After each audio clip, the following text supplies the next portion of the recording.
welcome to my kitchen. We are in the middle of July and that means canning season, so it's hotter than hot. Please excuse the fans and air conditioner noises. I've got some cabbage here that I need to do something with, and I decided that I would look up my granny's old recipe for canned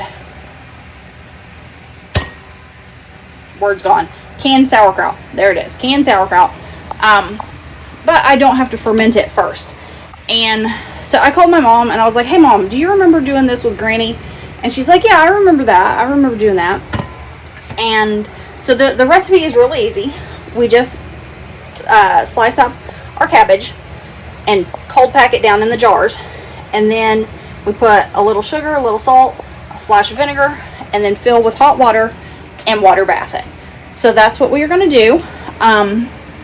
After your jars have water bath, you'll need to let them sit on the shelves for about 3 to 4 months before you eat them, so that it has time to ferment in the jar. But I remember doing this with my granny, so let's give it a try.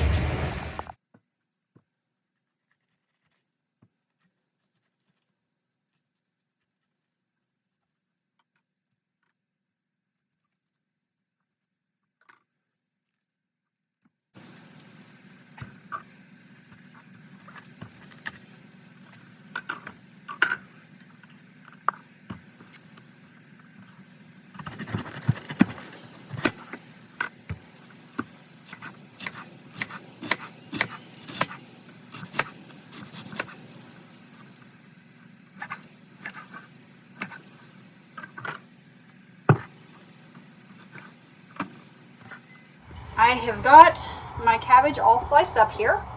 I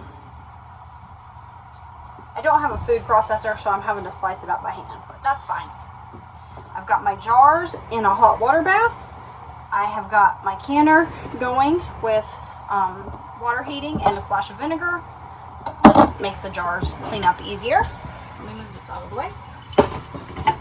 And I've got my hot water going so that I can fill my pour over my cabbage. So let's get this process started. Alright, I've got my jars. Let's just get this all smashed down in here. If you want to cut your strips a little bit smaller, you can. I'm actually doing this in the little pint, the wide mouth. My son does not like coleslaw. That's a hard piece. Or kraut. He doesn't like kraut. Sorry, not coleslaw. Well, he doesn't like that either. But he doesn't like sauerkraut. He doesn't like cabbage. But my husband does.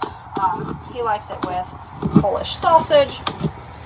So I'm just going to pack this down in here. As you can see, just get it all kind of smashed down in there. And some of this cabbage I might need to break up a little bit more. But this way he can have the perfect size jars, so when he wants some kraut, all I have to do is pull it off the shelf and it will be ready to go. Don't you have to have a special weight for that, or a spring? Well, I am not going to ferment it. Yes, there are fermenting weights and springs, but I'm not going to do that. I'm going to do this the way my great-granny did it. Probably a lot of great-grannies did it this way.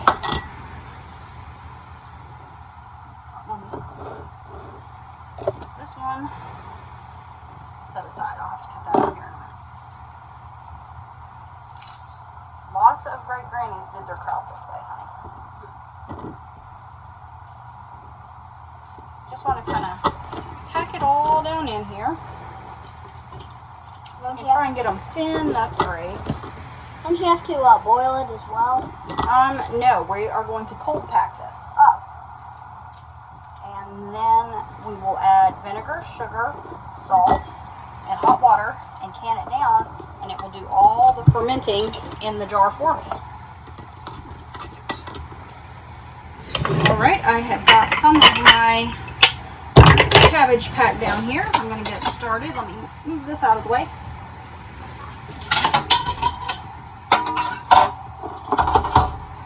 Alright, now that I'm getting a little bit of space here, we're going to start with salt in each jar.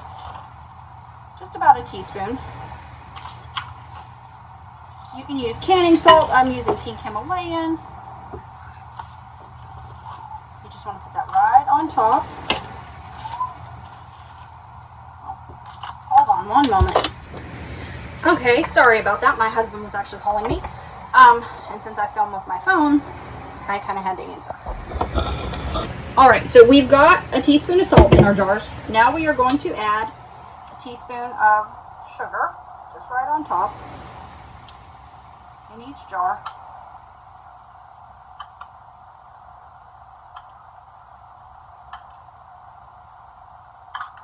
Get the sugar out of the way.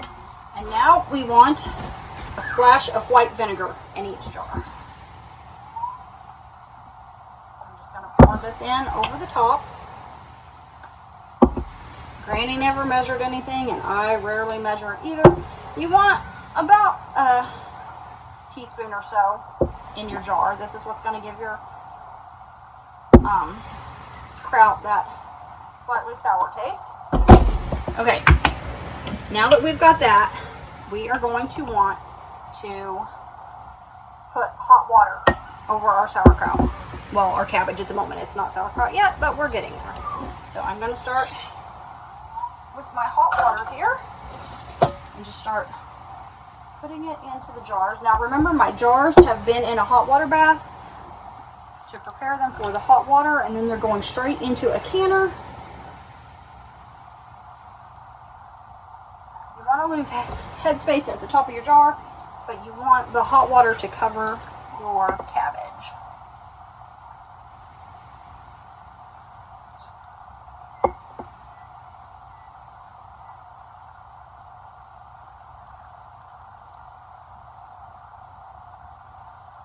This is a fairly quick and easy recipe, and anyone can do it, even the beginner canner.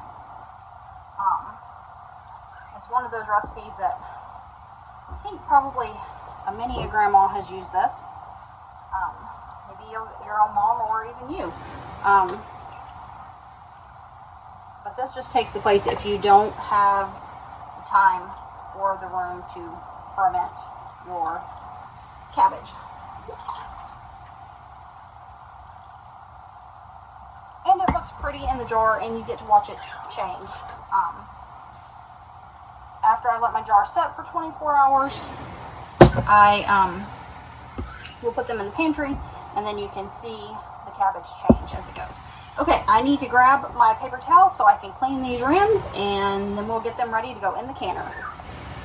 I actually forgot one step.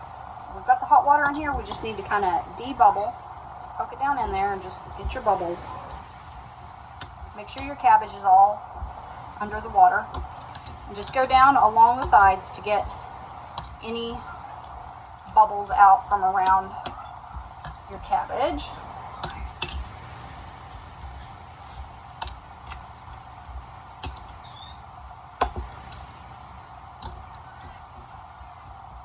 Just give it a quick little debubble.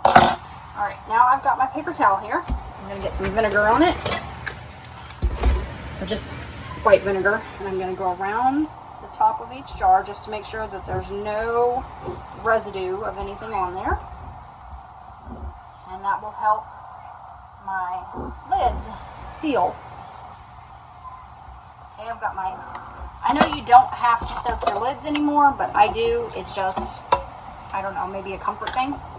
And I'm water bathing these, so you want to put the lid on just a little bit tighter than finger tight. If I were pressure canning, it's finger tight, but since we're water bathing, we just want to make sure they're on there good.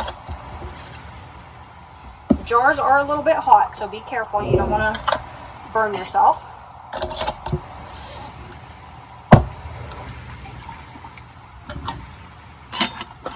And I will water bath these for 15 minutes. Now, if I were doing a bigger jar, I would do it for 25, but since I'm doing a smaller jar, I'm just going to do 15. I will get them in my canner. It's starting to come to a slow boil. Excuse me. I'll get these in the canner, bring it up to a boil, and then start start my timer. All right, I'll get some space moved so you can see me do this.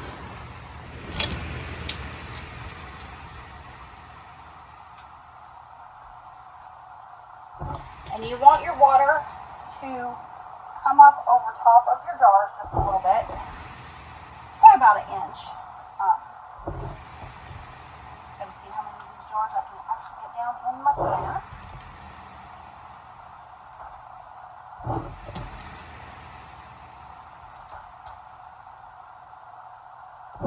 It looks like 7 is the magic number with these wide mouth jars. Alright, I'm going to get this. I'm going to turn my temperature up a little bit. I'm going to take my lid here. I've already inspected my ring. So I'm going to take my lid, line my arrows up, and get this on. And I will let this come up to a boil and then start my timer. So my canner just went off. I've got a new batch ready to go in. They're very hot, be careful. I am going to get the jars out that I just canned down. Okay. Look at these beautiful jars. The cabbage has floated up, but after the jars cool, ooh, they're already starting to pop. Yay! I can give them a little shake, mix that cabbage back down in there, and then we will put them on the shelf and let them sit for about 4 months before we open them to eat. Alright, I've got my last 7 jars. They're hot. I need to get them in. They're going to go in the canner. So I use 1 large head of cabbage and 1 medium head of cabbage. And that got me 14 jars. 3 of the smallmouth, and the rest are all the largemouth. And they're the pint jars. So I am going to get this last... Sorry, my dog's being crazy outside. I'm going to get these last jars in the canner and start cleaning up the kitchen. Thank you for joining me today, and happy canning.